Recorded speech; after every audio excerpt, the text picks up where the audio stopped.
Qo'y endi yig'lama birodar. Seni darajangga yeta olmayotganlar yig'lasin. Seni hate qilib orqangdan hype ishlayotganlar yig'lasin. Xo'sh, bu jahon chempionatida yutqazibsan, nima bo'libdi? Lekin sen tarixdagi eng zo'r ikki futbolchidan biri bo'lib qolaverasan. Kamida yarim dunyo uchun esa sen eng zo'risan. Shu jahon kubogini ola olmading. Jahon kubogini Kane, Mbappe, Hollandlarga ber. Ular seni cho'qqinga yaqinlashishlari uchun ularga ko'proq kerak kubok. Senga kubok kerak emas. Sen shundoq ham buyuk o'yinchisan.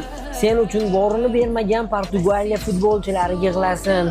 Ular endi sen ketib na Yevroda, na jahonda chempionlik uchun favoritlar qatorida ham bo'lmaydi endi. Faqatgina Ronaldo borligi uchungina bugungi kunda Portugaliya favoritlar qatorida edi.